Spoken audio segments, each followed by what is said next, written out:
Presidenta del Consejo de Regentes, doctora Gilda Alcíbar, vicerrectora académica, directivos, decanos, docentes, estudiantes, medios de comunicación, señoras y señores.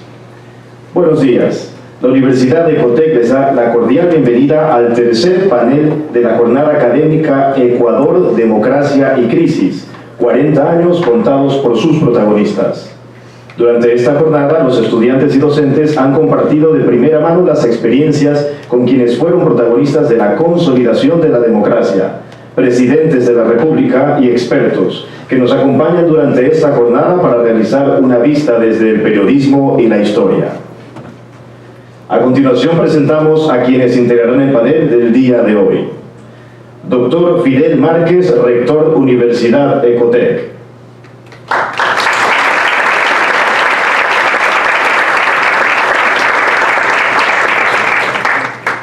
Coronel Lucio Gutiérrez, presidente del Ecuador, periodo 2002-2005.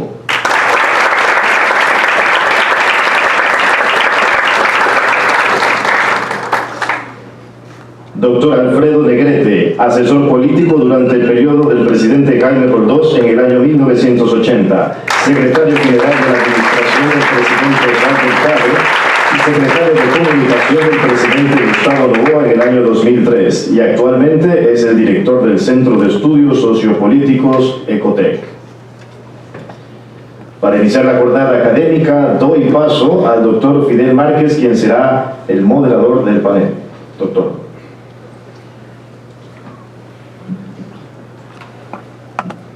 Buenos días.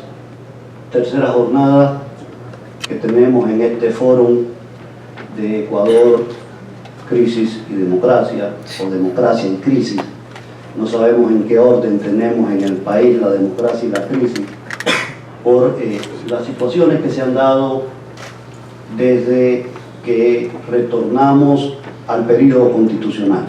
Ya ayer nos aclaró un historiador el término que debemos usar, porque la democracia siempre ha estado ahí, lo que a veces hay algunos que han querido abusar de ello. Tenemos nosotros hoy el privilegio de contar con el coronel Lucio Gutiérrez, que ha participado de una u otra forma, por lo menos por mi cuenta, como en 5 gobiernos. Coronel, estuvo usted en el gobierno del presidente Bucaram como decano, estuvo en el Palacio de Carondelet durante todo ese periodo de finales de los años 90, mediados de la década de los 90, bastante tumultuosa para el país, y que además después estuvo, en ese periodo que tuvimos 3 presidentes casi en muy poco tiempo, después estuvo también vinculado con, de una u otra forma, con los procesos de regresar al país a un periodo donde había una inmovilidad enorme por parte de un gobernante, y jugó usted un rol importante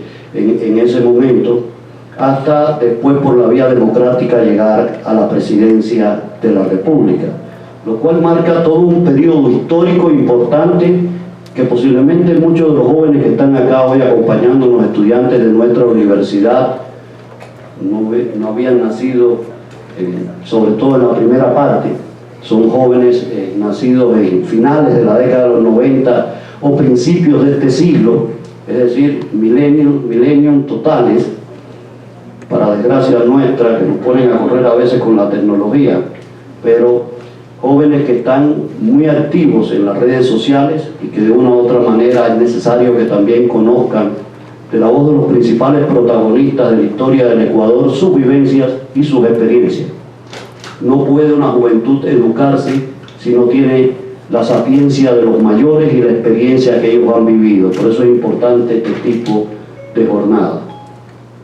Y además de contar, como digo yo, con el sabio de Ecotec, el doctor Negrete, que de una u otra manera ha estado vinculado a la política ecuatoriana. En broma a veces le digo que lleva más de 50 años vinculado a todo el proceso y el devenir histórico del Ecuador. participando desde muy joven en distintas formas de política, haciendo política y haciendo gobierno, pero además haciendo buen gobierno, por su experiencia y además por la experiencia que tiene. Aquellos que han sido alumnos de él en nuestras aulas saben de lo que estoy hablando, de esa paciencia que tiene de enseñarnos a todos. Doctor Negrete, como siempre, es un lujo tenerlo siendo miembro de nuestro claustro docente, y además para poder, no solamente ya en la pequeña aula, sino también a toda la comunidad universitaria, darnos sus experiencias y sus vivencias. Y además, sus comentarios siempre tan agudos y válidos. Sean los dos bienvenidos a este panel, lo cual nos permita a nosotros dar continuidad a este proceso como iniciativa de la Facultad de Derecho y Gobernabilidad y del Vicerrectorado Académico de nuestra universidad que ha llevado, y el Centro de Estudios Sociopolíticos, que son los mentalizadores y ejecutores de esta jornada que estamos llevando a cabo. ¿Cómo vamos a desarrollar? Primeramente van a tener alrededor de unos 20 minutos cada expositor para que ponga sus criterios, sus presentaciones, y nos digan de una u otra forma cómo ellos vivieron esos momentos históricos de democracia y crisis en el Ecuador. Y después pasaremos a rondas de preguntas donde se van a poder realizar algunas preguntas por parte de, sobre todo, de los estudiantes, que son a los que va dirigido estas jornadas, para que ellos puedan evacuar cualquier duda o cualquier inquietud, o que quieran aspirar a saber de sus experiencias un poco más allá de lo que ustedes pongan. Por tanto, damos inicio a esta jornada con el presidente coronel Lucio Gutiérrez, además máster, ingeniero y licenciado. Tiene como 3 carreras, de acuerdo a lo que conozco de su biografía, y además decir que en su gobierno sí se desarrolló un gran diálogo nacional, porque fui parte de ese diálogo en sus inicios, cuando empezaba su gobierno, y además donde hay números que son muy interesantes. A usted le tocó darle continuidad a la dolarización, y esos números usted nos los va a expresar, estoy convencido, el día de hoy, de cómo se comportó la economía en esos momentos. Le doy la palabra, muchas gracias por acompañarnos.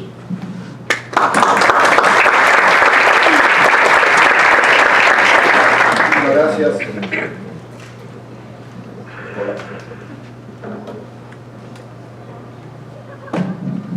Muchísimas gracias, muy buenos días, señor doctor Fidel Márquez, rector de la Universidad Ecotec, doctora Gina Gilda Álvarez, vicerrectora de la universidad, doctor Alfredo Negrete, compañero del panel, señores directivos, señores profesores, señores estudiantes de la universidad, amigos aquí presentes.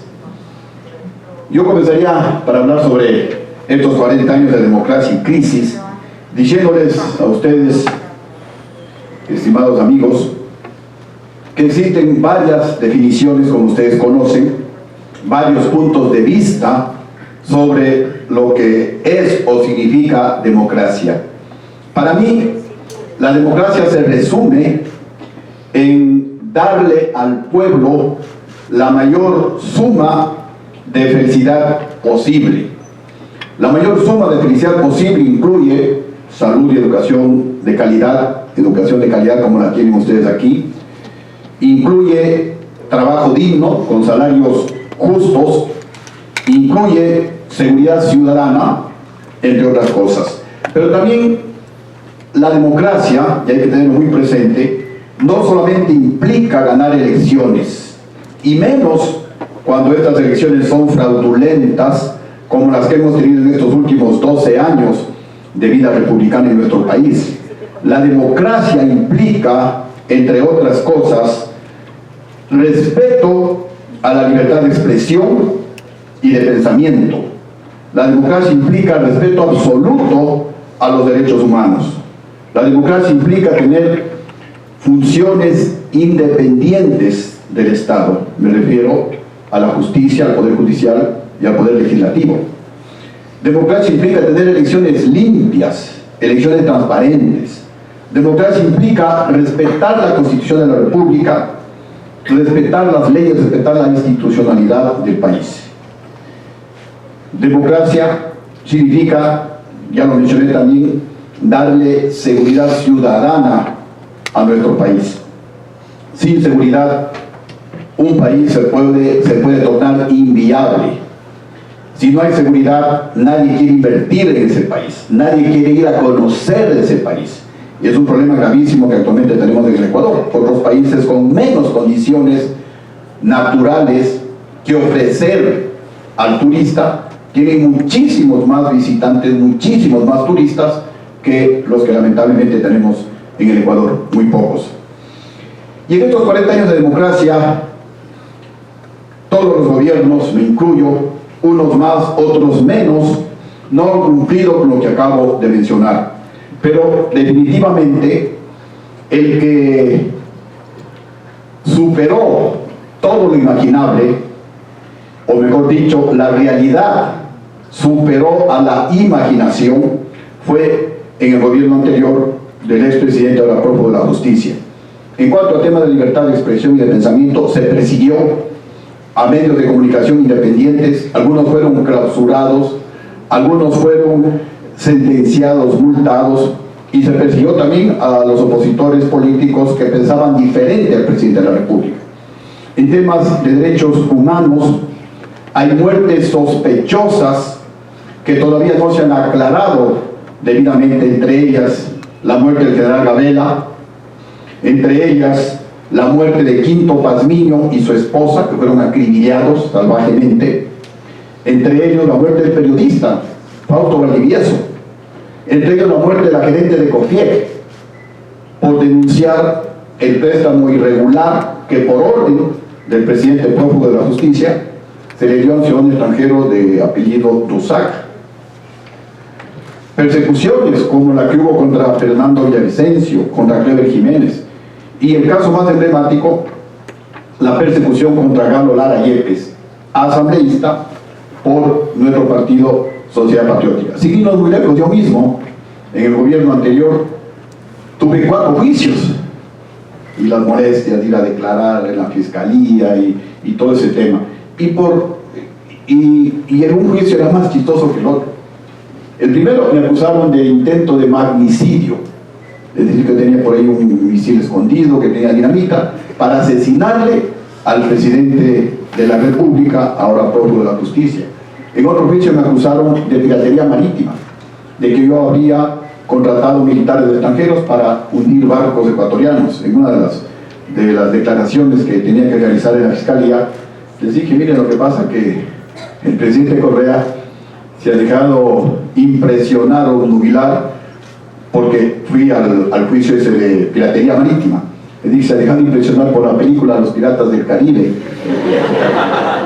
Y los fiscales se rieron. Me dijeron, bueno, dice, pero ya, ingeniero. Digo, pero ¿qué más quiere que les diga? Y ellos confesaron, sí, se entiendan los que tenemos que cumplir. Y esto me lleva también a mencionar que no hubo independencia de las funciones del Estado, como en ningún otro gobierno. Les decía que todos, unos más, otros menos, no se ha cumplido lo que acabo de mencionar, pero realmente hubo exageración. La realidad superó la imaginación en el gobierno del expresidente.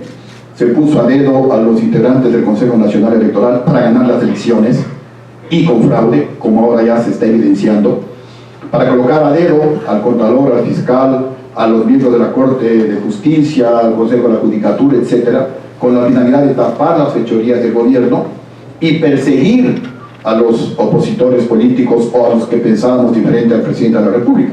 Y hoy se está evidenciando que para eso colocaron a dedo al Contralor y a los fiscales, para que tapen el robo, el atraco, que algunos expertos calculan en 70.000 millones de dólares, una cifra pero inmensa, que está más o menos acorde con la deuda externa que tenemos actualmente en el Ecuador. Y tampoco hubo elecciones limpias en el gobierno anterior, y hoy, pues repito, eso poco a poco está saliendo a la luz del día. Y todo esto ha ocasionado que en estos últimos 2 años la crisis se haya acentuado. Porque si hablamos de la parte económica, tenemos un país que lamentablemente no crece. Y según el Fondo Monetario Internacional, posiblemente vamos a decrecer, a tener crecimiento negativo. Tenemos un país en donde nadie quiere invertir, no hay inversiones. Y si no hay inversiones, no hay trabajo. La única manera, desde mi punto de vista, de generar empleo es a través de las inversiones productivas. No hay otra forma. Y este rato, pues, el Ecuador es uno de los últimos países de América Latina en recibir inversión. En la parte social, tenemos un país pesimista, un país empobrecido, un país en donde 7 de cada 10 ecuatorianos no tienen empleo pleno. Esto ha elevado la delincuencia, esto ha elevado la violencia en la delincuencia y corremos el grave riesgo de que el Ecuador se vuelva un país no viable o un país inviable a las inversiones. Y si no hay inversiones, pues este círculo que debería ser virtuoso se convierte en un círculo vicioso, cada vez más desempleo, cada vez más pobreza, y si hay más pobreza, cada vez más delincuencia, más narcotráfico, y los jóvenes no tienen oportunidades para trabajar. Y creo que es una de las principales preocupaciones que actualmente tenemos en el Ecuador: no hay trabajo. Y cuando ustedes se gradúen, ¿en dónde van a trabajar si no hay inversiones? Pero aquí la pregunta también es: ¿el Ecuador puede salir de la crisis? Y la respuesta, definitivamente desde mi punto de vista, es sí podemos salir de la crisis en democracia. Sí se puede gobernar en democracia sin robarse un centavo del pueblo ecuatoriano. Sí se puede gobernar en democracia sin castigarle al pueblo con impuestos y más impuestos.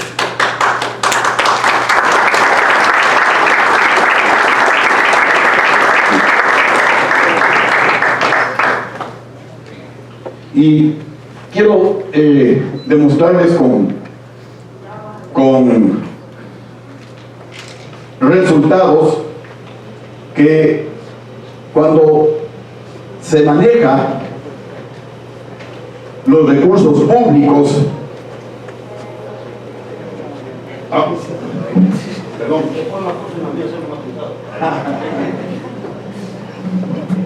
miren, siempre los seres humanos desaprobamos lo que no somos capaces de realizar, y siempre se dice: no, el que con Rusia creció la economía por esto, y ahora es otra situación. Señores, toda la vida, no solo el Ecuador, sino todos los gobiernos tienen problemas. Hace 100 años el gobierno del Ecuador tenía problemas, hace 50 años tenía problemas, yo tuve problemas, actualmente tienen problemas, después de 50, de 100 años también tendrán problemas. Lo que diferencia es la persona, cómo la persona resuelve esos problemas. Lo que diferencia es el presidente, el ser humano. Lo que diferencia es que ese personaje que está gobernando entiende o no que el poder es para servir al pueblo y no para servirse de ese poder que le dio el pueblo. Y el día de hoy vamos a conversar, y luego pues podríamos también hablar algo sobre... Miren, aquí tenemos... No sé si... Allá. Ya, qué bien. Ya ves la tecnología aquí, les felicito, muy bien. Miren. Aquí hay una comparación de la inversión en educación de nuestro gobierno en comparación con los gobiernos anteriores de los últimos 40 años. Acá tenemos la inversión en salud, siempre es en rojo la parte nuestra, y acá están los otros gobiernos de los años anteriores. Todos estos datos son datos oficiales, no son datos tomados así al azar. En el tema del salario, nuestro gobierno sí hizo un gran esfuerzo por recuperar el salario, y hubo aquí un incremento del 89%, y eso pues no afectó a la economía nacional, al incremento de precios. Acá tenemos una reducción drástica de la inflación acumulada en dólares. Ustedes ven cómo se redujo la inflación en el gobierno nuestro. Acá una comparación de la inversión extranjera directa en nuestro gobierno frente a los gobiernos anteriores. Y pues aquí vamos a hacer una comparación con el gobierno anterior al actual. Y aquí tengo datos de un estudio de coyuntura de la Flaxo, que ellos mencionan que en el año 2003-2005, gobierno de Lucio Gutiérrez, la pobreza anual promedio se reducía a más del 4% anual. La reducción de la pobreza más alta de toda la historia del Ecuador. Y para tener una idea, en el gobierno del expresidente prófugo, la pobreza ni siquiera llegaba al 1%. Yo tuve un petróleo en el presupuesto del Estado de $18, el expresidente tuvo un precio del petróleo que llegó a $148. Es decir, el amor a los pobres no se lo dice únicamente con palabras, con teoría, tiene que demostrarse con hechos, con resultados. Y yo le decía al expresidente, discutamos, no insulte, discutamos. A ver, discutamos sobre la reducción de la pobreza, discutamos sobre la eficiencia, no solamente se gaste la plata en propaganda, en publicidad, sino vamos a ver los resultados. Y se publicó en el periódico que ya no existe, de la capital, el periódico Hoy, justamente los datos que yo los acabo de mencionar. Dice aquí, como lo constató con sorpresa el informe de coyuntura de Flaxo, es un informe en el 2009, entre 2003 y 2006, la pobreza se redujo a promedio anual de 4 puntos porcentuales. Entre 2007 y 2009, la reducción de la pobreza fue menos de 1 punto porcentual promedio anual. Aquí lo dice la Facultad Latinoamericana de Ciencias Sociales. Acá tenemos otro estudio, otra publicación realizada por el INEC, Instituto Nacional de Estadísticas y Censos, y también por el CICE, Sistema Integrado de Indicadores Sociales del Ecuador. Ellos dicen que en el año 2003-2005, gobierno de Lucio Gutiérrez, la pobreza se redujo 7.7%. 2007-2009, gobierno del expresidente, 0.7%. Es decir, en nuestro gobierno, estimados estudiantes, con menos dinero, se redujo la pobreza en el mismo tiempo 11 veces más. 11 veces más.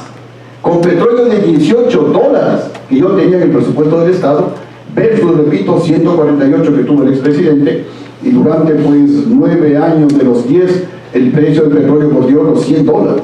Entonces, nuevamente, con resultados, se desbaratan las mentiras que se dijeron, sobre todo en estos últimos 10 años, en contra del gobierno, especialmente de Lucio Gutiérrez. Lamentablemente, nuestra historia está escrita con verdades a medias y con mentiras completas. Pues aquí les estamos con resultados desvirtuando esas mentiras. Este es un editorial que se publicó en el periódico El Comercio. Dice, en realidad, cuando Lucio Gutiérrez era presidente, nunca se subieron los impuestos. Nunca se subieron los impuestos. Para ser exactos, hasta se bajó unos pocos aranceles. Cuando Lucio era presidente, la pobreza cayó más rápido que en toda la historia del país. Lo dicen en un editorial del periódico El Comercio. Acá hay otra publicación importante, interesante. Este es del economista Vicente Albornoz, primeros en algo bueno. En los años 2003-2005, en un estudio comparativo entre 17 países de América Latina, el Ecuador es en donde más ha caído la desigualdad entre los habitantes de esa nación.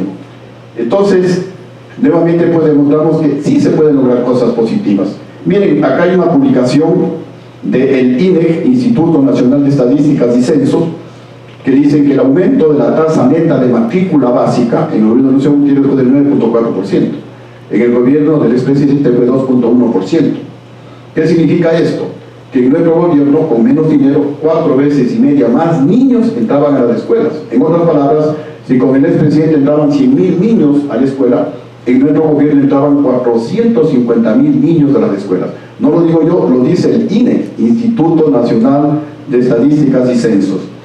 Acá tenemos, había entrado en la parte económica, lo anterior fue la parte social, La producción diaria de petróleo en nuestro gobierno se incrementó de 390.000 barriles a 530.000 barriles. Se incrementó la producción diaria de petróleo. Y si hubiera continuado nuestro gobierno, la proyección era pues llegar a cerca de 1 millón de barriles diarios de petróleo. En el gobierno del expresidente, prófugo de la justicia, la producción diaria de petróleo se redujo. Yo alguna vez decía al expresidente, no solamente hay que juzgarle por el robo, por el saqueo al país, sino también por la incapacidad. Esto es incapacidad.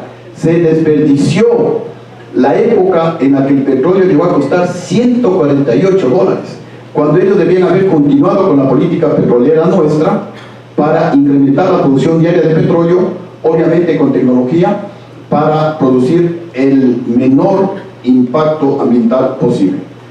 Y todos estos datos este es un dato del Banco Central del Ecuador, no son datos impuestos por mí, y ustedes que manejan tan bien la parte de internet y la investigación, pues pueden ingresar en las páginas del Banco Central, del Ministerio de Economía. En mi gobierno, el petróleo lo fijamos en $18 en el presupuesto del Estado. Todo lo que costaba más de $18 ahorrábamos. Llegamos a ahorrar como 2.600 millones de dólares, versus un precio del barril de petróleo del expresidente de $148. Miren, señores estudiantes, hoy que se está hablando de la deuda pública total, que según el actual presidente llegó a 75.000 millones de dólares, cuando se maneja con responsabilidad, con austeridad, los recursos públicos, se puede reducir la deuda. Esto no lo digo yo, lo dice el Banco Central del Ecuador, lo dice el Fondo Monetario Internacional. En mi gobierno se redujo la deuda pública total un 12%. Sí se puede reducir la deuda, y con precios de petróleo de $18, y sin castigar al pueblo con nuevos impuestos. Mientras que, según el Banco Central, en el gobierno anterior, la deuda se incrementó un 500%, algunos hablan de un 600%, y actualmente la deuda se sigue incrementando. Mi gobierno también, según las estadísticas, pues es uno de los pocos, posiblemente el único, que dejó superávit para el siguiente gobierno, porque todos nos hemos hecho cargo con déficit, y obviamente pues el presidente Correa le dejó un tremendo déficit al actual gobierno, y eso ha sido lo que siempre sucedía. A mí me dejaron un déficit, me dejaron deudas, me dejaron atrasos, yo me puse a gobernar, me puse a trabajar, y miren, yo entregué con superávit. Aquí otro dato importante: en mi gobierno, según el Banco Central, la economía creció al 8.9%, el crecimiento en gobiernos democráticos más altos de toda la historia del Ecuador. Desde 1830, del día de hoy, en el gobierno que más creció la economía, en el gobierno de Lucio Gutiérrez.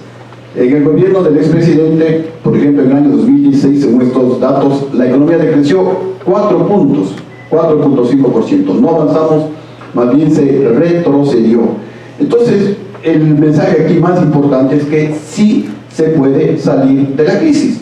Simplemente pues se necesitan gobernantes patriotas, gobernantes honestos, gobernantes que amen al pueblo, porque cuando uno se ama al pueblo no se le roba, cuando uno ama al pueblo no se le engaña, no se le miente, como lamentablemente nos mintieron con publicidad, con gastos pues que superan los 3.000 millones de dólares que ocurrió en el gobierno anterior. Cuando se maneja con honestidad, con transparencia y defendiendo celosamente el dinero del pueblo ecuatoriano, se pueden hacer créditos externos a menos del 2%, se lo pueden hacer. Lo hicimos nosotros, según el Fondo Monetario Internacional y según Petroecuador. En el gobierno anterior comenzaron haciendo créditos al 7.25% y sobrepasaron el 11% de interés. Ahí se perdieron decenas de millones de dólares y se siguen perdiendo decenas de millones de dólares porque el actual gobierno igualmente ha colocado bonos a cerca del 10%. Miren aquí otro dato importantísimo. Según la Asociación Latinoamericana de Inversión, el Ecuador, en el gobierno de Lucio Gutiérrez, recibió más inversión que Perú, más inversión que Chile, más que Colombia, más que Argentina, más que Bolivia, Uruguay, Paraguay, Centroamérica, etc.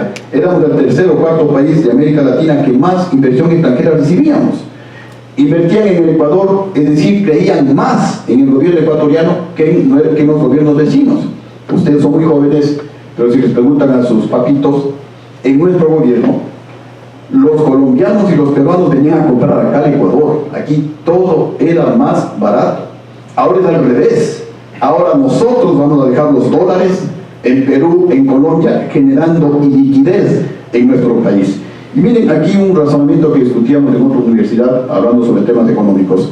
Si no había el golpe de Estado en contra del gobierno de Lucio Gutiérrez, el Ecuador que crecía al doble que Chile, nosotros crecíamos al 8.9%, el Ecuador que recibía más inversión extranjera que Chile, si hubiéramos firmado los acuerdos comerciales con la Unión Europea y con los Estados Unidos, el Ecuador hubiera multiplicado por 10 las inversiones, hubiera multiplicado por 10 las exportaciones, hubiera multiplicado por 10 el incremento de trabajo en nuestro país y la reducción de la pobreza. Y el Ecuador estaría en una situación igual o mejor que Chile. Y el Ecuador estaría en la senda de llegar a ser un país del primer mundo. Sí se puede, sí se puede. Que ese es el mensaje más importante, pues, que yo quería darles aquí a los estudiantes, pero nuevamente con datos, porque a los gobiernos, a los seres humanos, a las organizaciones, se los mide por sus resultados. Ya basta de las mentiras, ya basta de esos criterios de siempre pues culpar de todo lo malo a los anteriores gobiernos. Como digo, en el caso de algunos expresidentes hemos sido juzgados, hemos sido sentenciados, en mi caso hasta encarcelados, sin darnos el legítimo derecho a la defensa, sin permitirnos decir nuestra verdad. Y esta es la verdad que en algunas ocasiones le dije al expresidente Rafael Correa y le invitaba a debatir, y le invitaba inclusive a aportar desde mi experiencia positiva y también desde los errores que yo cometí para que el gobierno del expresidente no cometa esos errores. Y lo mismo hemos mencionado en el gobierno actual. Y uno de los problemas más graves que han tenido estos gobiernos es que manejan la economía ideológicamente. Y la economía no se puede manejar ideológicamente. La economía hay que manejarla técnicamente. Y los recursos que se obtengan de su buen manejo económico, eso hay que invertirlo con filosofía social en beneficio de toda la nación, con especial prioridad a los más pobres del país. Ese concepto es el que nosotros aplicamos durante los 2 años, cerca de 4 meses que tuvimos en el gobierno, y ahí están los resultados.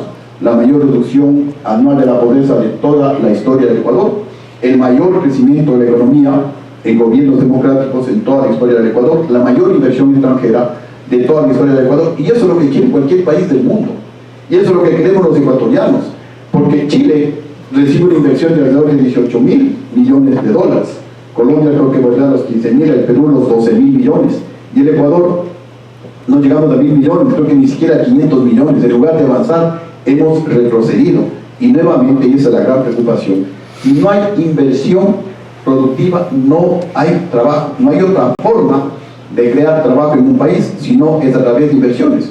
Y las inversiones no vienen si no hay un gobierno que genere confianza. Esa es la palabra clave, confianza. Si no hay confianza, por más que aprueben leyes, por más discursos que se digan, la inversión no va a venir. La inversión no va a venir si hay impuestos exagerados, porque la inversión, por un lado, busca la seguridad, y si ve más seguridad jurídica en los países vecinos, en los países de la región, va allá la inversión. La inversión igualmente hace un análisis. ¿Cuántos impuestos hay en Ecuador y cuántos impuestos hay en los países vecinos? Aquí, por ejemplo, ese impuesto del 5% a la salida de capitales, seguimos nosotros insistiendo que tienen que eliminarlo, y no lo eliminan. ¿Quién va a querer invertir en el Ecuador si quieren que de entrada pagar el 5% de impuesto a sus capitales? En el Perú no pagan, en el Perú le dan todas las facilidades, lo propio en Colombia. Entonces las inversiones se van a esos países, y lamentablemente el Ecuador, que recibía más inversión que esos países, que demostraba mayor seguridad jurídica que esos países, que demostraba confianza definitivamente en esos países, que esos países vecinos, y por eso vino la inversión, comenzó la inversión a alejarse. Y si es que no se toman decisiones, porque cuando un país está en crisis y el Ecuador está en crisis, el que debe ajustarse los cinturones es el gobierno, y al pueblo hay que darle oxígeno, no al revés, no lo que está haciendo el gobierno. El gobierno por ahí condona deudas a los más ricos del país y por otro lado quiere cobrarle al pueblo esas deudas. Se roban la plata del IES y ahora nos quieren cobrar a los ecuatorianos que colaboremos para que el gobierno tenga dinero y pueda pagar especialmente a los jubilados. Esas cosas son impresentables, eso no se puede permitir. Y repito, cuando un país está en crisis como el Ecuador, es el gobierno el que tiene que ajustarse los cinturones, es el gobierno el que tiene que reducir el gasto público, es el gobierno el que debe combatir la corrupción, es el gobierno el que debe combatir la impunidad, es el gobierno que al reducir el gasto público tiene que eliminar impuestos. Y al pueblo hay que darle oxígeno, al pueblo hay que reducirle impuestos, al pueblo hay que reducirle las tasas de interés. No puede salir el Ecuador adelante con tasas de interés del 16, 17, 18% en dólares. Eso es imposible. ¿Cómo nuestros pequeños emprendedores, pequeños comerciantes pueden competir pagando intereses del 16, 17, 18%? Hay que traer a la banca internacional para que con la competencia bajen las tasas de interés. Al pueblo hay que darle oxígeno, al pueblo hay que darle trabajo, al pueblo hay que darle seguridad ciudadana. Hoy, ustedes jóvenes igual y sus padres, con mucha mayor preocupación, ven la inseguridad del país. Y esto afecta a la productividad, tanto en el sector público como en el sector privado, porque las personas no nos dedicamos al 100% de nuestras actividades. Ustedes entiendo pues que en algunos casos no están al 100% estudiando, porque están pensando que a lo mejor les roban el vehículo, están pensando los padres de familia que a lo mejor les van a violar a los hijos, que a lo mejor les van a dar droga a los hijos, que a lo mejor le van a robar su casa, su departamento, y entonces uno está preocupado 70% en el trabajo y 30% con estas preocupaciones por el incremento de la delincuencia en el país. Y la delincuencia igualmente, pues, no sé, ya ir terminando, no sé cómo ando con el tiempo. La delincuencia no se combate, muchas gracias, con eso termino entonces. La delincuencia no se combate solamente endureciendo las penas, solamente con más policías. La mejor forma de combatir la delincuencia en un país es dándole trabajo al pueblo. Esa es la mejor forma de combatir la delincuencia en un país. Y la delincuencia pues en el Ecuador se ha incrementado, entre otros, por lo menos por 3 motivos. El primero, por el desempleo. El pueblo desempleado busca alternativas para subsistir, se incrementa la delincuencia. Segundo, el mal ejemplo del gobierno, porque si el presidente roba, si el vicepresidente roba, los ministros roban, el pueblo dice, bueno, ¿por qué no puedo robar? Siguen ese mal ejemplo. Y tercero también, y no es que me ponga en contra de nuestros hermanos venezolanos, es por el ingreso indiscriminado de extranjeros a nuestro país. En mi gobierno teníamos excelentes relaciones con los países vecinos, pero primero estaba la seguridad de mi pueblo. Y yo impuse lo que se llama el pasado judicial, similar a lo que había antes acá, el récord policial. El pasado judicial no permitía que delincuentes colombianos, narcotraficantes, violadores, sicarios, etcétera, etcétera, puedan ingresar al país, colombianos, peruanos y extranjeros. Todos son bienvenidos en el Ecuador, por supuesto, pero los que vienen a invertir en el Ecuador, los que vienen a conocer el Ecuador, y les abrimos las puertas y les recibimos con los brazos abiertos. Pero no puede ser este ingreso indiscriminado con aquellos que nos vienen a matar, aquellos que nos vienen a robar, aquellos que nos vienen a causar una serie de problemas como actualmente tenemos lamentablemente en nuestro país. Muchísimas gracias, disculpe el haberme pasado del tiempo. Gracias, señor presidente.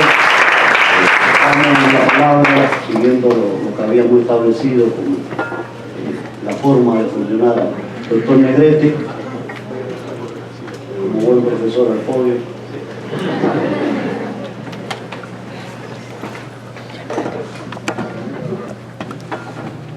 Muchas gracias, señor presidente Gutiérrez, señores rectores de la Universidad Ecotec, porque tenemos que así decirlo, distinguidos profesores y alumnos. Estamos bien porque nos propusimos recibir el testimonio directo de los actores, no un boletín de prensa de sus departamentos, de sus voceros o de sus representantes. Ellos, los que condujeron la nave del Estado, con dificultades, con triunfos, con fracasos. Ese es el aporte. Es el aporte histórico para conocer el presente y proyectarnos hacia el futuro. Con este reto académico histórico, con ustedes y con la universidad, trataba de ubicarme en un comienzo para llegar al momento actual, a nuestro momento, en el cual coincidimos en angustia, en desaliento y en desesperación. Y tratando de buscar como inicio mi exposición, la suerte me hizo llegar a un libro que yo no lo he leído en su totalidad, pero cuyo título me empalaga para definir la crisis de los políticos, de los gobiernos. El libro es de Vladimir Ilich Lenin, y para mí el título lo dice todo y lo podemos usar válidamente. En momentos tremendos, antes de consolidarse la Revolución Rusa de octubre, ante la controversia como existe en todo movimiento y mucho más con pretensiones revolucionarias, surgió una frase que es la que yo me apropio para conversar con ustedes. Ante tantas dificultades, y volvamos al momento presente, ante nuestras dificultades, ¿qué dijo aquel libro que me ha entusiasmado por su título? ¿Qué hacer? Repito, ¿qué hacer? Y pongamos la frase, el qué hacer en las realidades políticas. ¿Qué debe haber sucedido? Yo estaba de lejos, cuando ya el gobierno militar había decidido entregar el poder a los civiles, no por la vía de una constituyente, sino de un plan de retorno, que tenía muchos reparos dentro de la oficialidad militar y dentro de los sectores tradicionales de la política. ¿Cómo truncamos un fervor de un volcán juvenil político que venía a votar por el Ecuador en una forma diferente? ¿Cómo truncábamos ese proceso? Y se decidió en ese escenario liquidar políticamente a la figura más importante que arrastraba y que era el presidente seguro del Ecuador, que era don Assad Bucaram.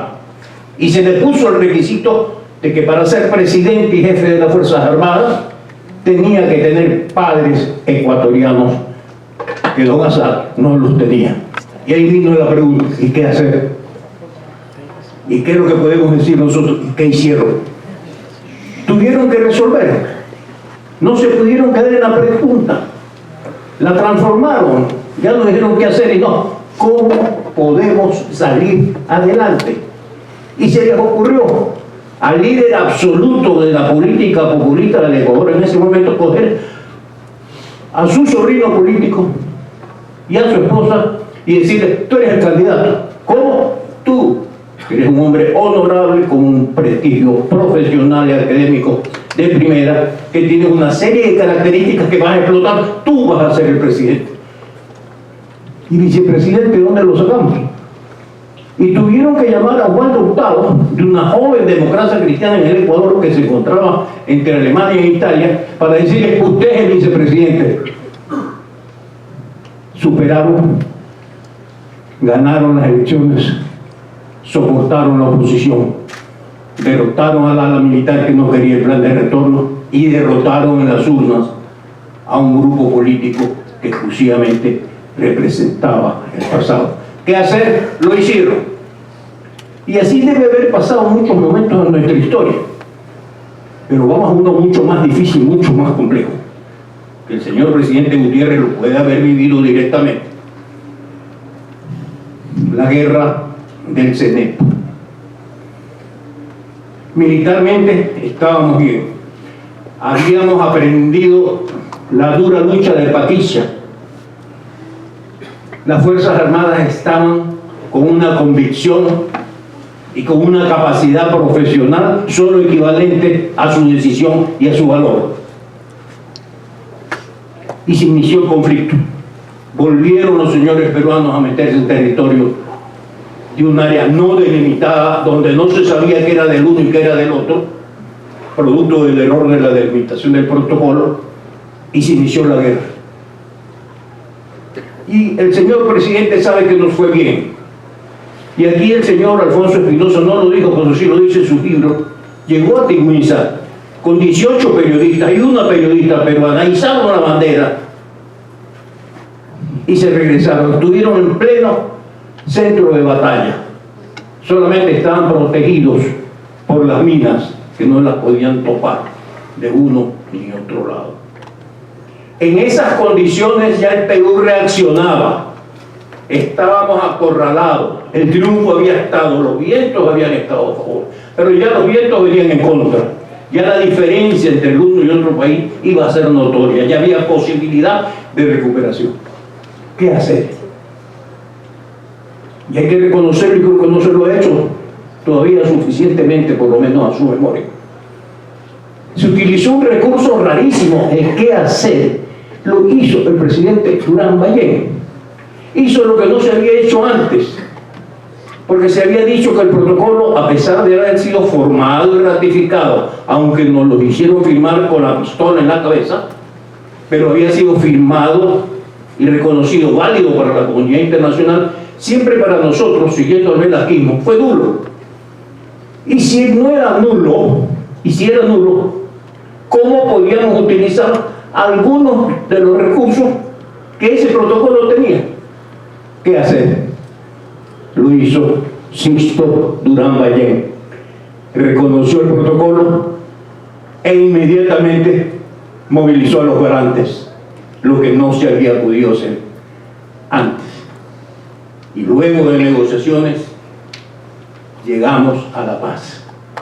No teníamos salida y volvemos a Lenin. ¿Qué hacer? Se hizo. Vamos a 2019. Vamos a ustedes y a nosotros. Estamos preocupados.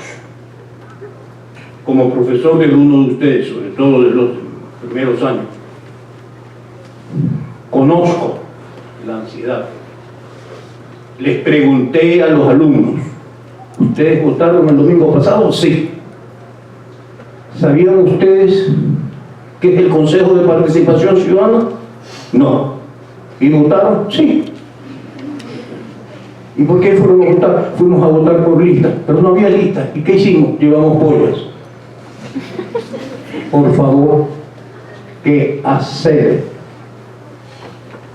Y estamos con los tiempos cortados, pero tenemos ejemplos en nuestra historia, como Roldós y Hurtado salieron adelante, como Sixto Durán, las Fuerzas Armadas ecuatorianas y el pueblo ecuatoriano salieron adelante cuando ya las cartas estaban jugadas. Hoy nosotros tenemos una frontera interna que superar en los próximos años. ¿Qué hacer? Repetimos el pasado inmediato. Salimos desesperados a buscar en el desierto una voz iluminada que otra vez nos conduzca, o hacemos diferentes. Tenemos tanto en este momento, pero observen detenidamente lo que pasa a través de los medios de comunicación.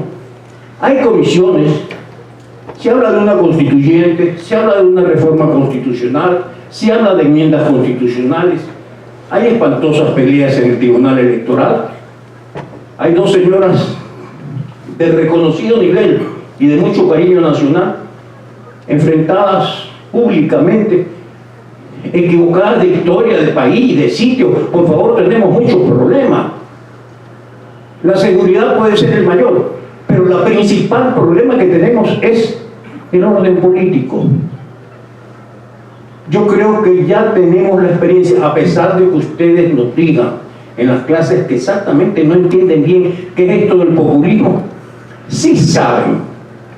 Lo peligroso es que cuando un hombre o una mujer llega al poder y quien no tiene estructuras partidarias y solamente se enfrenta con el pueblo, se produce una unión malévola entre un solo líder que tiene la fuerza y el poder y el pueblo que está dispuesto a seguirlo. Eso se llama nazismo y fascismo, y nosotros lo conocemos como populismo. Tenemos que hacer un alto en este instante a la salida de clase. No podemos seguir. Aprovechemos estas voces directas de esa experiencia que nos les están dando. Tenemos en el 2021 que elegir un nuevo gobierno. Nosotros tenemos que decidir, tenemos que resolver la pregunta ¿qué hacer? Bueno, hagamos lo mismo, elijamos al caudillo, a un caudillo. Si es cuestión, los caudillos se pueden conseguir en cualquier parte. Lo que no se puede conseguir son buenos gobiernos. Estamos recibiendo unas clases de expresidentes de la República, de personas como Ayala, desde la historia, o Alfonso Espinosa, desde los medios de comunicación. Nos han dado un testimonio que no se lo han dado a ninguna otra universidad. Se nos ocurrió hacerlo. El que hicimos, sí lo hicimos, y creo que lo hemos hecho bien, y que estamos contentos. Y esperemos que ustedes estén recibiendo el mensaje. Y que de aquí se nutran las clases sociales y las clases técnicas. No podemos concurrir otra vez a las urnas como concurrimos a votar por algo que no sabíamos qué era, por favor. Era un organismo interplanetario. No sabíamos de qué estaba compuesto ni que para qué servía, porque no podemos partir de que todos los ciudadanos ecuatorianos son abogados o juristas. Somos ciudadanos con derecho a votar libremente, de acuerdo a nuestro criterio. Pero por favor, queremos tener un horizonte limpio. Y el horizonte limpio utilizamos un dejo muy común y muy rico de la sierra. No esperemos que nos lo esté haciendo. No. El escenario lo hacemos nosotros. Nosotros votamos, nos podemos equivocar, pero a nuestra manera estamos resolviendo aquel interrogante terrible que le dijo Lenin a los primeros comunistas. ¿Qué hacer? Lo tenemos que hacer y lo estamos haciendo. Muchas gracias.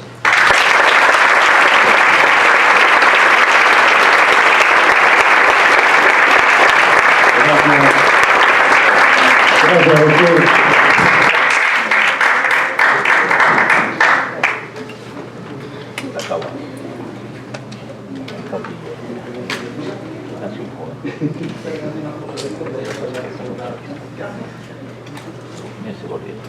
Gracias al doctor Negrete, al presidente por sus exposiciones. Nos toca ahora pasar.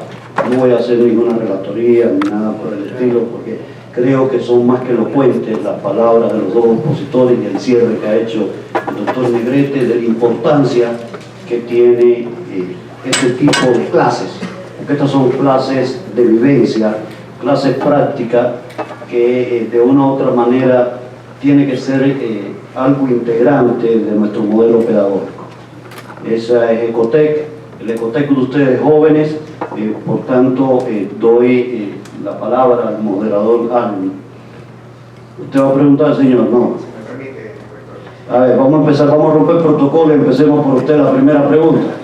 es el síndico de la universidad. Como buen abogado quiere hacer la pregunta que corresponde.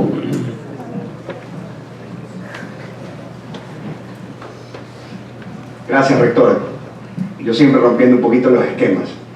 Presidente, un gusto tenerlo aquí en la universidad. Doctor Negrete, siempre un placer poderlo escuchar. La verdad que es un deleite poder escuchar sus palabras. Presidente, yo tenía una pregunta, porque yo sí viví su gobierno. Era chiquito, pero sí lo viví. Y es importante conocer algo. Si bien los números son contundentes, lo que usted presentó el día de hoy, la pregunta que yo tenía era ¿a qué atribuye usted el golpe de Estado? Y la otra pregunta es un poco más vivencial. ¿Cómo fueron las últimas horas en el Palacio previo a que se consumara el golpe y la salida de usted del mismo? Okay. Siempre he tenido esa pregunta y esta vez tengo la oportunidad de podérsela hacer. Y también quería hacerle una pregunta al doctor Negrete. ¿Usted a qué atribuye toda esta inestabilidad que vivió el país desde los 90, principios de los 90, después, concretamente después de la salida de Sixto Durán Ballén, y los diferentes golpes que se dieron? ¿A qué usted atribuye esa inestabilidad política que vivió el país por más de 10 años? Gracias, rector. Gracias. Muchísimas gracias. Y les voy a pedir que me ayuden porque tengo algunos... Siempre hay que hacerlo con evidencias, sí, la exposición para ponerme en la parte final. Miren, señores estudiantes, yo he sostenido y lo demuestro con evidencias que los golpes de Estado en el Ecuador y en el mundo lo dan los generales, no da el pueblo. El pueblo no puede votar gobiernos. Y hace como 4 o 5 años fueron a mi casa algunos dirigentes de los movimientos sociales que querían tumbarle a Rafael Correa. Y ellos me decían, Lucio, aquí te votaron con 5.000 personas en las calles. Pero decía, mira, pueden haber sido 10.000, 20.000. Me dicen, sí, pero nosotros nos movilizamos 200.000 gritando fuera y Correa no se cae. Yo les dije, miren, no les quiero desalentar.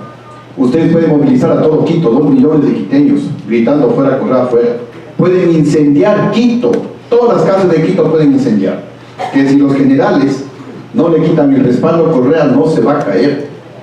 Y les decía por el contrario, en un día domingo, mire Dios, son cerca de las 4 de la tarde. No hay absolutamente nadie en las calles de Quito ni del Ecuador.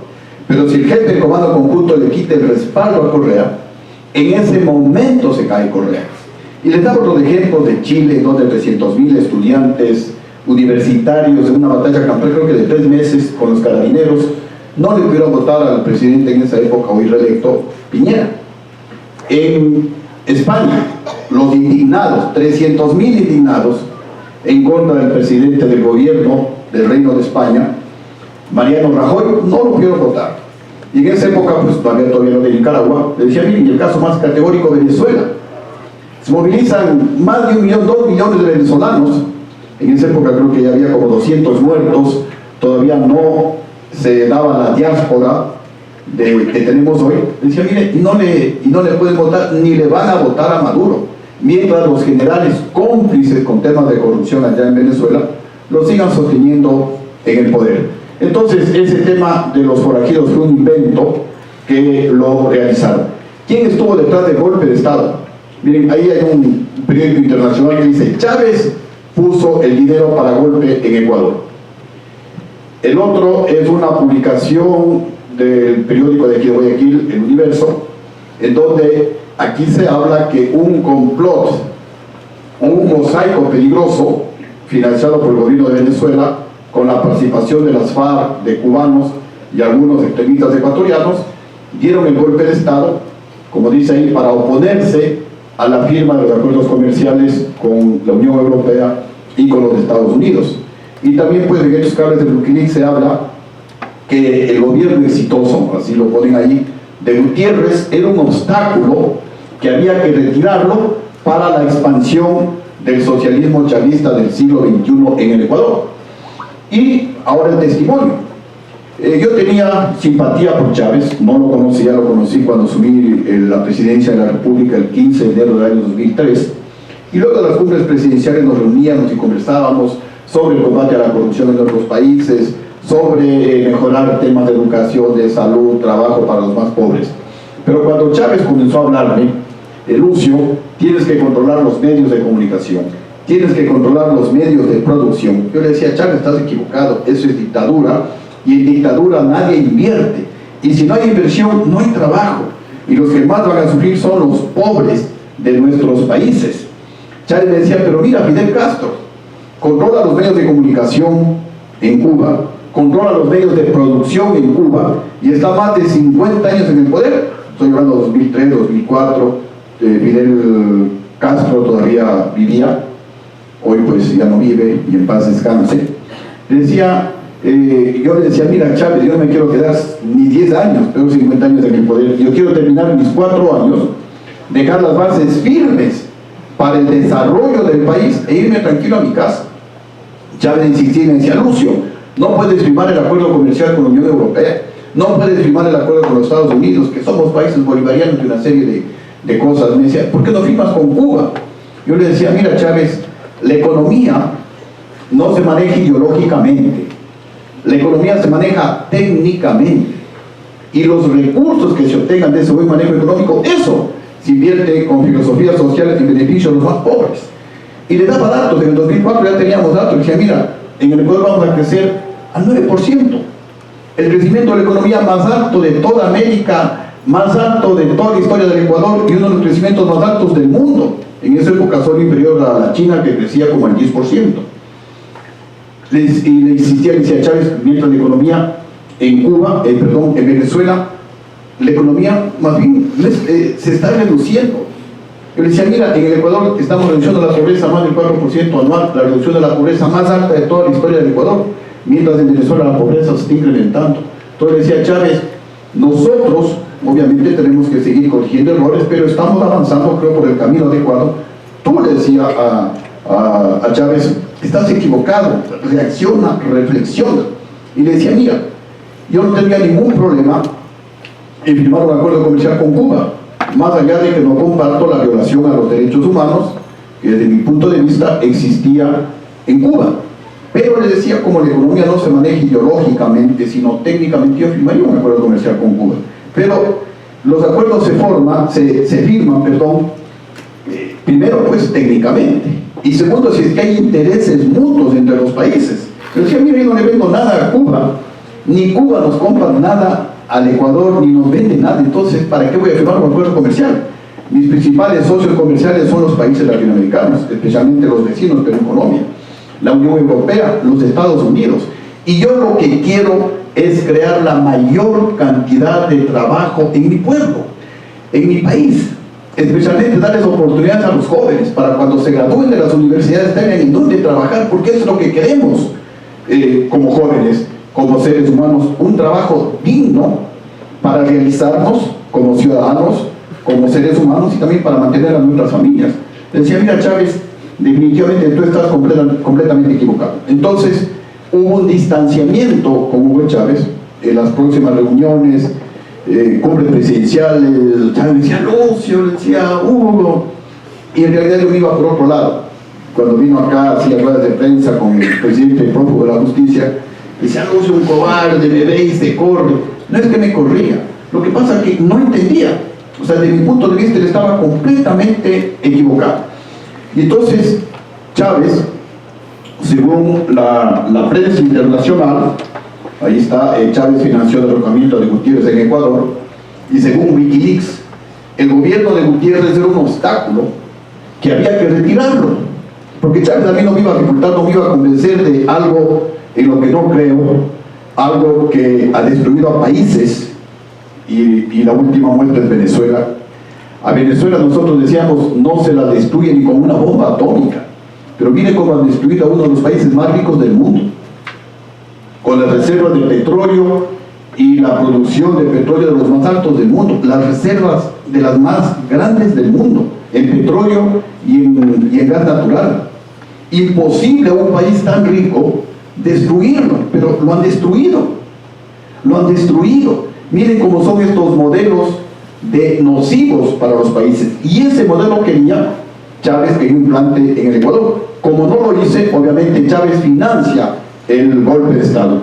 Y aquí se publica también en el periódico El Universo el titular de que Chávez y las FARC financiaron la campaña de Rafael Correa. Entonces, el objetivo era sacarle a Lucio Gutiérrez, y para sacarle a Lucio Gutiérrez, porque también el tema era, bueno, ¿cómo le sacamos al gobierno que tiene el mayor crecimiento de la economía? ¿Cómo le sacamos al gobierno que tiene la mayor reducción de la pobreza? ¿Cómo le sacamos al gobierno que no le ha castigado al pueblo con un solo nuevo impuesto?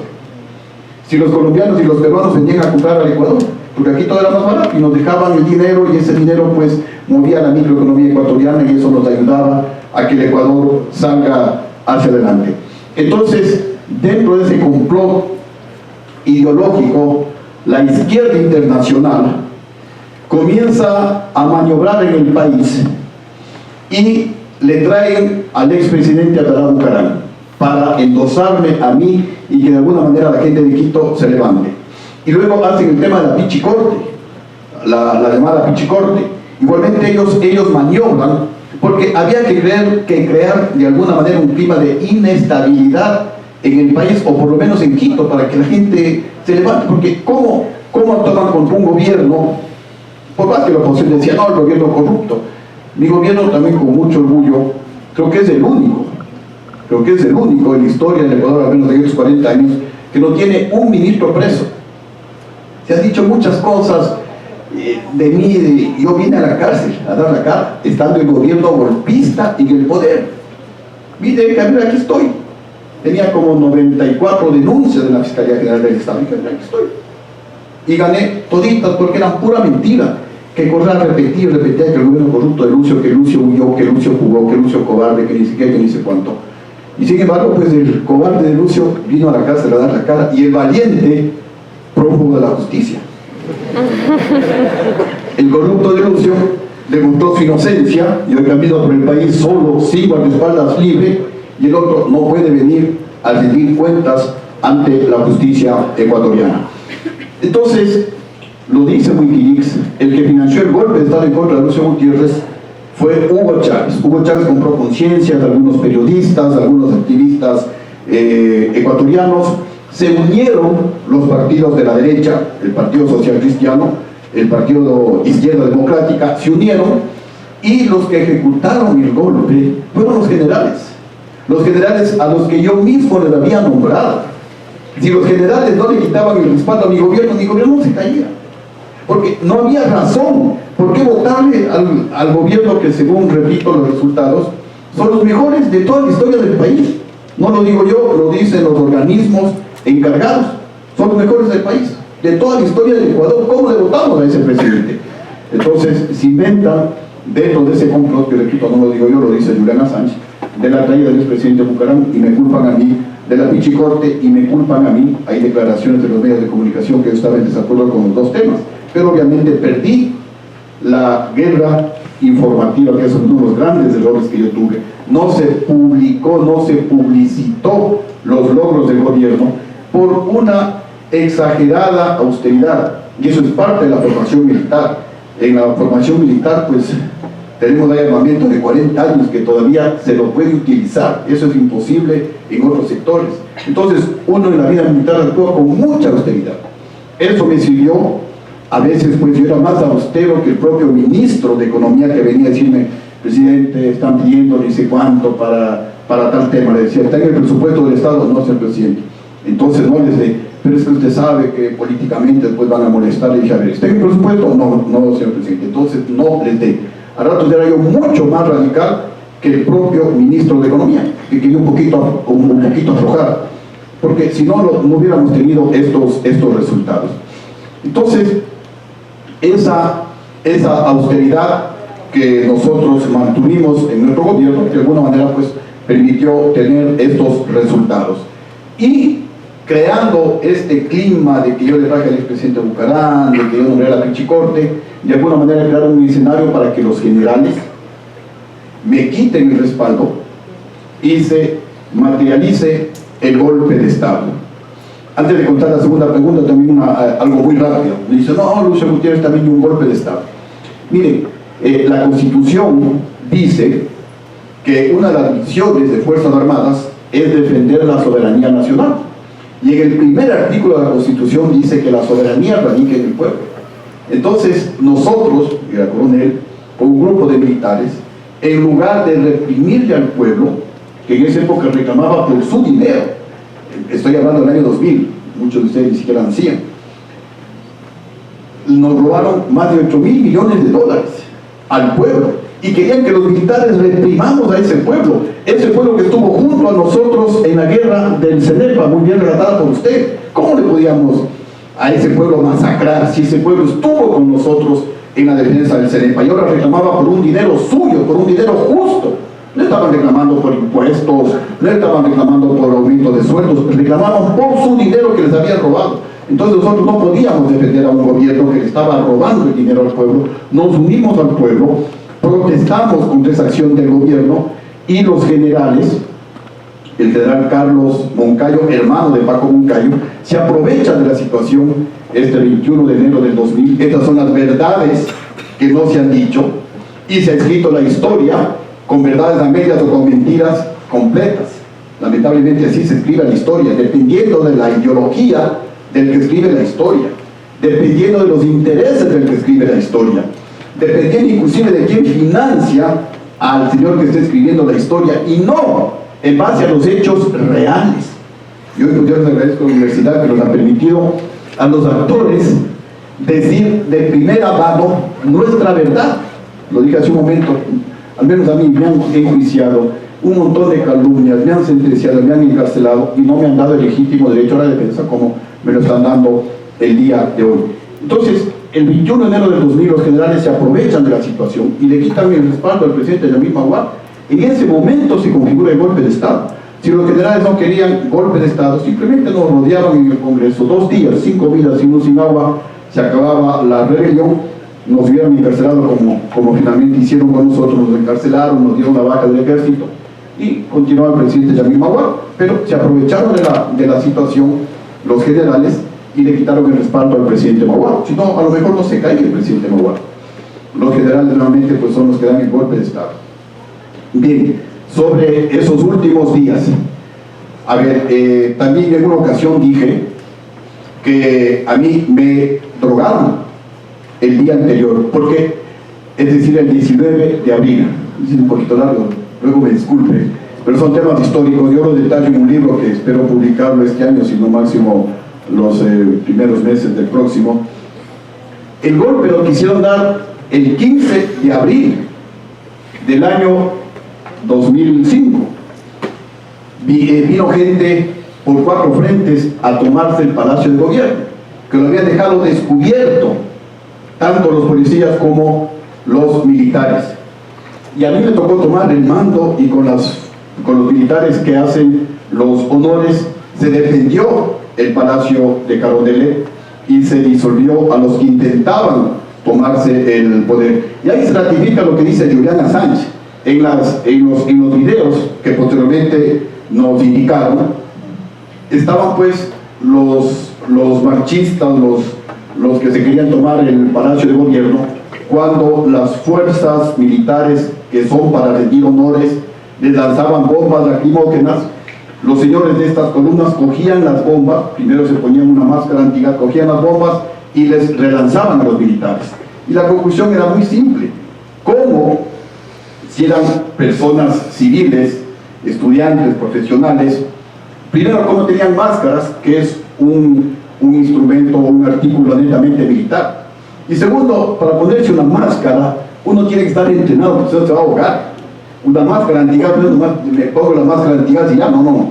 Uno tiene que estar entrenado. Es decir, habían fuerzas entrenadas, gente de las FARC, gente de Cuba, gente que utilizaba militarmente esas máscaras. Entonces se disolvió la manifestación el 15 de enero y entonces los generales se reúnen con los diputados y comienzan pues ahí a ponerse de acuerdo. No, primero ustedes diputados le quitan el respaldo al presidente o le cesan el presidente y después nosotros le quitamos el respaldo. Los diputados no, porque ahí ustedes nos van a disolver a nosotros, se van a tomar ustedes el poder, ustedes primero le quiten el respaldo y después nosotros le cesamos al presidente. Eso yo me enteré después. Así que yo les llamo este 15 de abril del año 2000 a los generales, al ministro de Defensa, al ministro de Gobierno, les increpé, les traté de traidores, y mi gran error, no haberles en ese momento descabezado, porque dejaron indefenso al Palacio de Carondelet. Y ya tenía yo versiones de que estaban preparando el golpe de Estado con mucha anticipación. También aquí les cuento una infidencia, que la detallo en mi libro. Mi hermano, Gilmar, diputado en esa época, me decía: presidente, los propios diputados social cristianos me dicen que los generales se reunieron con el ingeniero Febres Cordero, que paz descanse, y está listo el golpe. Y ellos, los social cristianos, no quieren que haya un golpe. El país está bien, no quiere que haya un golpe. Y me pedían que cambie a la cúpula militar. Le llamé a la cúpula militar a mi despacho y les dije: general, sé que ustedes están conspirando contra mi gobierno. Me juraron, pero la lealtad más grande que el primer militar que por el tema democrático llega a la presidencia de la República, que jamás ellos me podrían defraudar. Y mi error gravísimo, cometí algunos errores, fue creerles más a los generales que a mi hermano. También le llamé al vicepresidente de la República. Le dije: sé que estás conspirando contra mi gobierno. Igualmente, presidente, sin usted yo jamás hubiera llegado a ser presidente, jamás le puedo sancionar. Y bueno, a él no le acuso porque al final no tiene mucha formación como sí tienen los militares, como sí tienen los generales, que no podían mentir, que no podían traicionar a su compañero de armas. En todo caso, pues, el día anterior, el 19 de abril, ya pasó el 15, no les destituí, el 16 tampoco, el 17 tampoco, el 18, llegamos al 19, entra uno de los ministros y me dice: señor presidente, se ve cansado, ya las protestas han bajado de nivel, sería bueno que descanse. Yo este fin de semana estuve en un hospital, me drogaron, me recuperé. Me quedé pensando. Después entra el capitán, un capitán, son hechos históricos, un capitán médico, que era el médico de la presidencia, a decirle: señor presidente, él me dice que está cansado, que como ya todas las revueltas han disminuido, sería bueno que descanse. Yo le doy unas pastillas para que se duerma. Ya me dejaron con el espinita en la cabeza, dije: correcto. Termino de despachar estos documentos y después del almuerzo me da esas pastillas. Efectivamente, subí al almuerzo, me dio las pastillas, no sé qué me daría, pero fui directo de recámara a dormir. Y habían ahí ordenado el general de la presidencia de la República, el general Miguel Maldonado, que nadie puede interrumpir al presidente de la República. Mi esposa quiso entrar, no le dejaron entrar. Querían darles el borrador del decreto hecho por el diputado Rivera, en el que me cesaban del cargo, para decirme: mira, aquí está, para cambiar a la cúpula militar. No le dejaron entrar. O sea, prohibido, nadie le puede interrumpir al presidente de la República. Me quedé dormido y al otro día igual, no, todavía seguía bajo los efectos de la droga. Esto, por ejemplo, el expresidente prófugo de la justicia hacía burla, pero hace unos 2 años, me parece, en el programa Ecuavisa,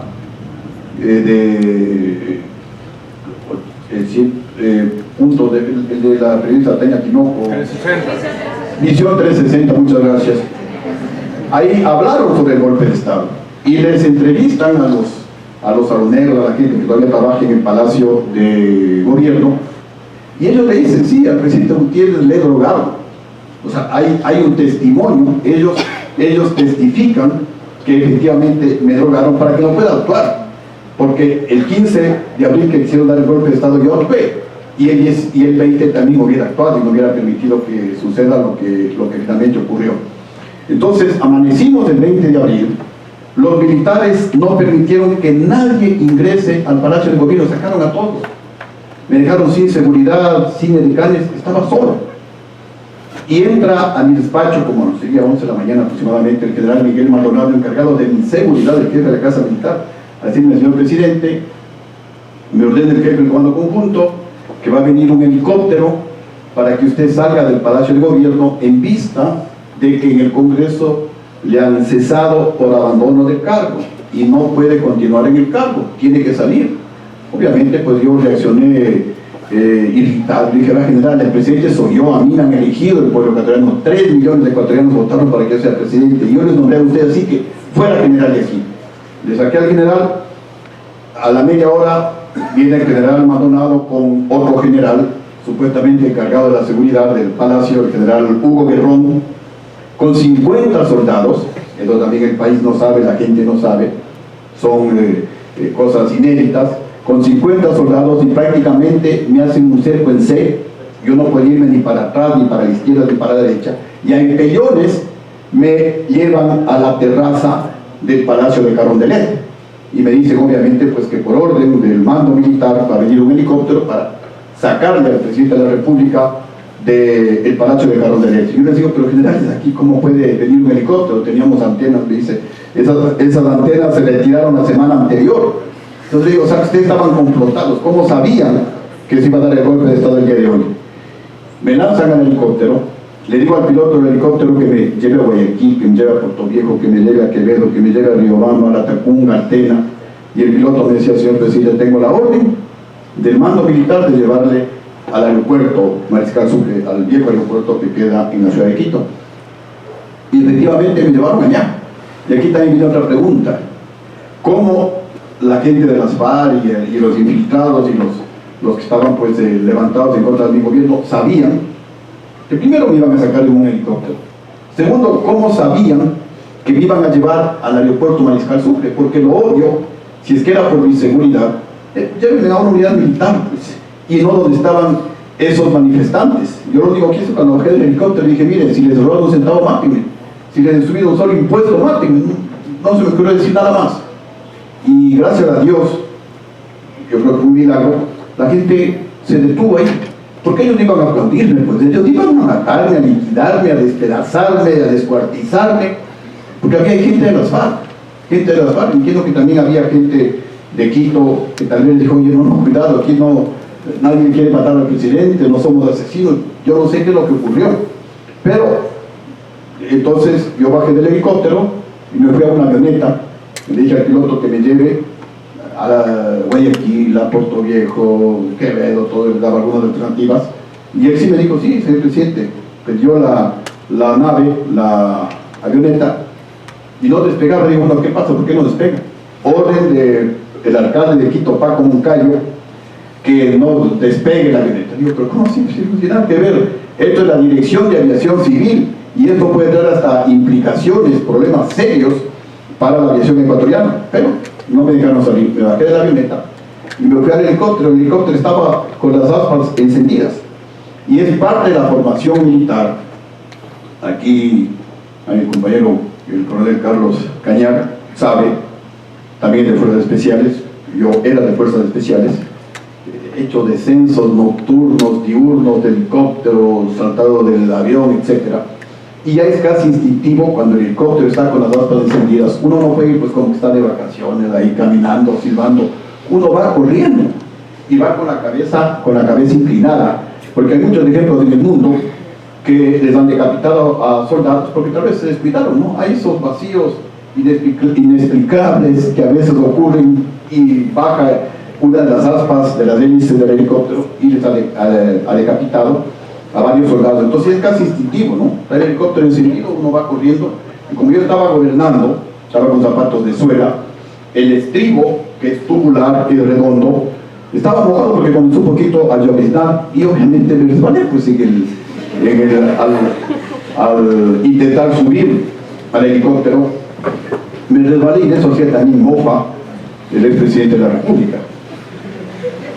Subí al helicóptero, llegamos a la brigada aérea del ejército y me rodearon los oficiales, sargentos, el personal de tropa. Presidente, usted es nuestro presidente, esos generales traidores, vamos a hacer la contrarrevolución, presidente. Y tal vez lo único bueno de los sedantes fue que les dije que se calmen, que les agradezco mucho, pero no quería que se pierda una sola vida por recuperar el poder. Que cuando las aguas se aquieten, como creo que ahora se están aquietando, el país se dará cuenta del gravísimo error que estamos cometiendo. Y ojalá pues no tenga que correr sangre para que recuperemos la democracia que hoy se estaba perdiendo. Se tranquilizaron los militares porque me decían que ya han conversado con las fuerzas especiales de La Tacunga, ya han conversado con la brigada blindada, los tanques de Riobamba y otras unidades, y todos estaban listos para ir a una contrarrevolución. Pero obviamente eso hubiera significado pérdidas humanas, y yo no quería pues que sobre mis hombros haya la pérdida de una sola vida humana por recuperar el poder. Con estas verdades y con las evidencias se destruyen las mentiras que decía el presidente de la República que Lucio huyó, que Lucio es un cobarde, y se mofaba que con la nariz casi rompe el helicóptero. Así lo decía, lo repetía un montón de veces. Y claro, se creó en la población esa idea de Lucio cobarde, de Lucio que huye, y la parte que desmiente esto, que es uno de los pocos ejemplos en el mundo, que estando el gobierno golpista en el poder, viene a dar la cara, es el caso mío.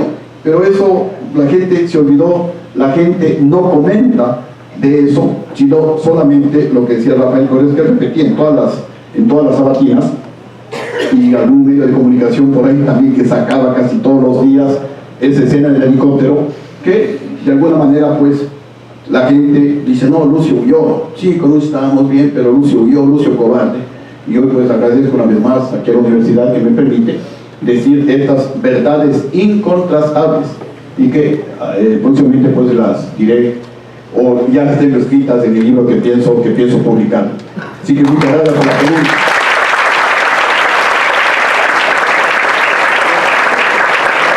Gracias, señor presidente. Para eso es este foro, para que los jóvenes conozcan la verdad desde sus protagonistas. Y qué mejor que viniendo de ustedes esas palabras y esclareciéndonos a todos cómo ocurrieron los hechos históricos desde dentro, como usted lo vivió, con todas las incidencias que eso ha tenido después en la historia reciente del Ecuador. Porque por esos hechos es que después tuvimos 10 años de década ganada, perdida, que le ponga cada uno el epíteto que quiera a esa década. Lo que sí les puedo decir que para las universidades fue una década horrorosa, para llamarlo con el menor de los epítetos, donde, entre otras grandes cosas, para la universidad se perdió gran parte de la autonomía universitaria, que vino como consecuencia de todo ese devenir histórico, y que hubiera sido prácticamente imposible tener hace unos años atrás un diálogo tan abierto como este. Yo creo que es un honor que usted haya estado acá explicándonos la historia de su visión, porque además es su verdad, y esa nadie se la va a poder quitar a usted, y que puede de una u otra manera llevar a que nuestros jóvenes, como siempre hemos dicho en la ciencia y la historia como ciencia, llegar cada uno a crearse el criterio de la verdad de cada uno de nosotros y de la verdad de nuestro querido Ecuador. Gracias, señor presidente, por este testimonio, y seguimos con el evento como estaba programado. Damos paso a la pregunta por parte de los estudiantes. Por favor, levantar la mano quien desea hacer una pregunta para que le puedan pasar el micrófono. Por el lado de acá, por favor. ¿Me ayudan con el micrófono acá? Acá está, Acá. la cuarta fila hacia abajo, segunda y derecha. Correcto. Levante la mano, que no la ve todavía. No. Ahí la vi. Tengo que cambiar el papel. Bueno, primero que nada, buenos días, coronel, doctor Negrete. La verdad, me surgió una confusión. Al principio, cuando el expresidente Lucio comenzó diciendo de que su gobierno fue caracterizado por la democracia, y luego, respondiendo a la pregunta del señor que estaba ahí, dijo que a un gobierno no solo el pueblo no lo puede sacar, sino la milicia del país. Entonces, mi pregunta es, ¿cómo entonces usted liga la característica principal, que es la democracia, que está ligada directamente con lo que es la soberanía nacional, si ante su criterio un pueblo no puede sacar al gobierno? Cuando ya hemos visto que han habido casos históricos que sí, que el pueblo sí ha logrado, como el plebiscito de Pinochet en el gobierno de Chile, o incluso no nos vamos tan lejos, el ex gobierno de Ricardo Rosselló fue una protesta pacífica, y aún así lo pudieron sacar el pueblo. O sea, ni siquiera los militares tuvieron que intervenir. Entonces, ¿cómo usted liga la democracia diciendo que el pueblo no lo puede sacar al presidente sino el militar? Sí, muchísimas gracias por esa pregunta. Mire, existen, como usted mismo lo menciona, procedimientos democráticos, procedimientos constitucionales para sacar a un presidente, para revocar el mandato a un presidente. Estos son métodos pacíficos, métodos constitucionales, métodos democráticos. Yo me refiero, desde mi punto de vista, a que los golpes de Estado en el Ecuador y en el mundo los dan los generales, no el pueblo. Y si hacemos un análisis de todas las revoluciones, comenzando, para no irnos muy atrás, de la Revolución Francesa, si no era por el apoyo de los militares que le traicionaron, hablemos entre comillas, a los reyes, a los luises, no le hubieran derrocado al rey de Francia, La revolución bolchevique en Rusia, si no era por la participación de los militares, no hubiera habido revolución en contra del zar, el zar Nicolás, que fue el último zar. El heredero, pues, Alexei, igual también fue asesinado. Y así, pues, no, al menos me refería a los tres últimos golpes de Estado en el Ecuador. Los que tomaron la decisión fueron los generales, obviamente con intereses políticos que van donde los militares, donde los generales, para que ellos apoyen ese golpe de Estado. Y es natural, porque el pueblo puede protestar, pero el que tiene las armas es el soldado, son las fuerzas armadas.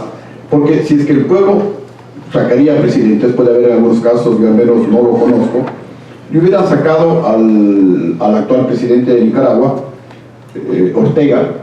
Haya habido más de 300 muertos, salían más de 300.000 personas pidiendo la salida de Ortega, y como los generales le sostenían a Ortega, el pueblo era masacrado y ahí se quedó Ortega. Y el caso, pues, más categórico es el de Venezuela. Más de 2 millones de venezolanos salen a las calles, se conoce la corrupción de ese gobierno. Los europeos, que son gente seria, democracias maduras, están en contra del gobierno ilegítimo de Nicolás Maduro. Inclusive hay sanciones de tipo económico en contra de ese gobierno, me refiero a la Unión Europea. Hay como 5 millones de venezolanos que han salido de Venezuela, más de 500 muertos, más de 500 asesinatos en Venezuela, y ese gobierno no se cae. Pero si los generales conscientes, patriotas, como creo hemos actuado aquí en el Ecuador, actuarían en Venezuela, en ese momento se cae Nicolás Maduro. En el caso nuestro, actuamos el 21 de enero del 2000 en una protesta civil-militar en contra del gobierno, pero no fuimos a derrocar el gobierno. Es más, cuando se nombra por pedido del pueblo, como ya le derrocaron al presidente Yamil Mahuad, los generales, nos quedamos sin gobierno, se arma un triunvirato civil-militar y me nombran a mí presidente de ese triunvirato civil-militar, como un expresidente, como miembro del triunvirato, un expresidente de la Corte Suprema de Justicia y el presidente de la organización indígena de la CONAI. Los tres aparentemente formamos ese triunvirato civil-militar y me nombran a mí presidente de ese tribunal. Yo dije que no, que yo no había participado para tomarme el poder por la fuerza, que mi participación había sido únicamente cívica y patriótica. Y se aprovecha el jefe del comando conjunto y él asume, rapidito dice, bueno, aquí estoy yo, y él asume ese triunvirato civil-militar. Y ese triunvirato civil-militar me nombran a mí ministro de gobierno. Y esto en algunos medios de comunicación, se encontraba en el Palacio nuevamente, y dije, no, yo no vengo aquí a tomarme el poder por la fuerza. Mi actuación únicamente ha sido cívica y patriótica. Yo no quiero saber nada de tomarme el poder por la fuerza y me retiro a mi unidad. Y al día siguiente estaba yo saliendo a la unidad cuando me persiguieron unos vehículos con unos encapuchados armados, me detuvieron el vehículo, me secuestraron, estuve 4 días incomunicado, después supe que eran los militares los que me habían secuestrado, que el presidente, el vicepresidente asumió la presidencia, me tiré a los 4 días. En todo caso, pues, nuestra acción, nosotros la catalogamos como cívica, como patriótica. Obviamente cometimos un acto de disciplina, nos estaban siguiendo un juicio penal por levantarnos en armas, aunque no utilizamos las armas, y eso nos daba entre 16 y 25 años de cárcel. Pero el Congreso, dándose cuenta de que fue una acción en defensa del país, nos amnistiaron. Y sin embargo, las Fuerzas Armadas nos dieron la baja. Es decir, si cometimos un acto de indisciplina, pagamos, y pagamos muy caro. Sacrificar la carrera militar o cualquier carrera, sacrificar algo que uno ama, es realmente algo grandioso. Para mí, pues, algo espectacular. En forma muy rápida, yo, pues, y aquí está mi compañero, siempre fui el primero de mi promoción. Fui el mejor graduado de toda la Politécnica del Ejército, no solamente de la Facultad de Ingeniería Civil. Y siempre saqué el primer puesto en todos los cursos militares. Fui el primer extranjero que en el Brasil, en la Escuela de Educación Física, se ubicó en primer lugar. Y eso obligó que a partir del siguiente año haya una ubicación para los extranjeros y otra para los brasileños, porque a los brasileños no les gusta perder.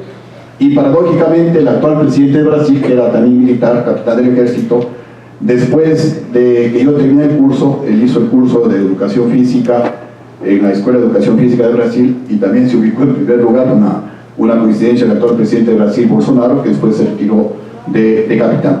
Entonces, miren, con todos estos antecedentes, teniendo la primera oportunidad para ser general, estaba a pocos meses de irme de agregado militar a Washington, en una misión diplomática con mi familia. Renuncié a todo eso, y no me arrepiento porque, repito, no hay cosa más hermosa que sacrificar algo que uno ama, en este caso, en defensa del pueblo. Y si cometí errores, si cometí un acto indisciplinario, pagué. Y pagué carísimo. Primero 6 meses de cárcel y luego pues me dieron la baja del ejército.